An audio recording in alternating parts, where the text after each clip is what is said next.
Kimberly Cockrel and Kenneth Cockrel Jr. are being honored at this year's Ovation Awards as distinguished alumni. I'm Erica Erickson, and as a senior in broadcast journalism, it's been my privilege to assemble a story reflecting their achievements. Wayne State University is a lot different than it was 20 years ago, but its foundation hasn't crumbled. It is real education in the real world. Kimberly Cockrel says Wayne State's realistic approach to education is what makes it one of the best universities in the country. One of the best things about Wayne State University is that you live in reality. The world can be a harsh and cruel place, but it can also be a learning experience. Back in the mid-1980s, Kimberly and Ken were cast into the real world as Wayne State journalism students thanks to the Journalism Institute for Minorities, which is still standing today as the Journalism Institute for Media Diversity, or JIM for short. Kimberly was given a full 4-year scholarship for academic excellence and dedication, and Ken became involved his sophomore year. JIM allowed them to pursue paid internships and expose themselves as writers. Even though I'd already been here at Wayne and would have been here if JIM had never started, it definitely was a help and an asset. It was a fairly tough honors program. It was pretty rigorous in that there was a very high level of performance that was an expectation. Ken and Kimberly illustrated their commitment to JIM this year by identifying and securing scholarships for eligible students. 5 students are currently receiving scholarships. Writing for the South End newspaper and interning for the Detroit Free Press were only parts of their experience at Wayne State. Ken and Kimberly stood out to professors that didn't even have them as students. They were among our best students, and I kept pretty close track on what students were in JIM at the time. When the Center for Black Studies was collapsing at Wayne State, Kimberly, among other students, staged a sit-in to keep the program afloat. With police surrounding the area and hope running out, Kimberly called her then-boyfriend, Ken, for support. Ken and his father negotiated and eventually reached an understanding. Next thing you know, there was like dead silence for like 15, 20 minutes. And then Ken, his dad, Daryl, and a few of the folks who were the organizers came out, and they were all smiling and hugging and kissing. And literally I wasn't kissing any dudes. I'm not talking about you. The Detroit papers called up and said, well, how do you feel about your students now that they've taken over the Student Center? And I said, well, we went out to recruit bright, smart people who were committed, and these students are obviously committed. Ken, along with his father and a few other students, reestablished what is known today as the Center for Africana Studies.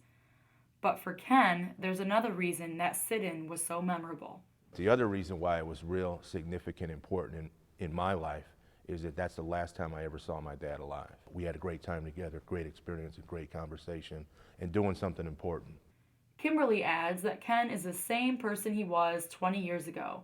He's never been the kind of person to try to take credit or manipulate a situation for their own personal gain. As current council president, Ken has served on the Detroit City Council for over 10 years, has filled in as mayor of Detroit, and has established his position as Wayne County Commissioner. Ken's passion for the community shines with the development of Detroit's first curbside recycling program, the launch of the Friendly Neighbor program, and dozens of ordinances, including an ordinance to keep public parks, libraries, and schools drug-free zones. Meeting the Obamas was one of the highlights of Ken and Kimberly's time as mayor and first lady of Detroit. It was a historic moment, I think, for the city of Detroit, and it was a blast to meet the Obamas and the Bidens. Ken also recalls meeting legendary journalist Helen Thomas right here at Wayne State. And she's an important figure in journalism history in this country. She's like an icon.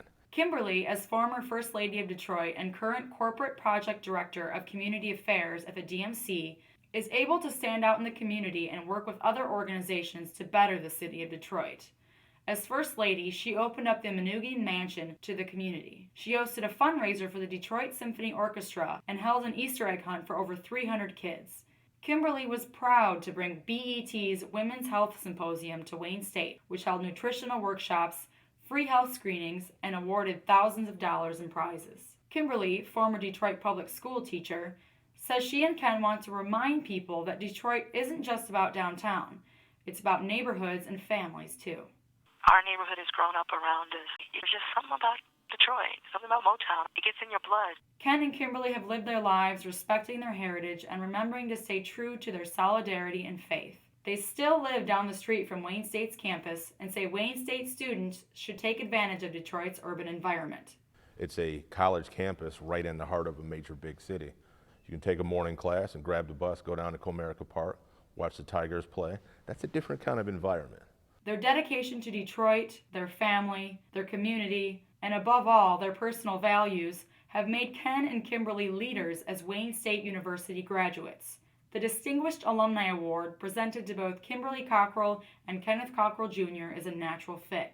They collectively work as a family, not only to each other and their children, but the larger family we're all a part of, the community. From Wayne State University, Erica Erickson reporting.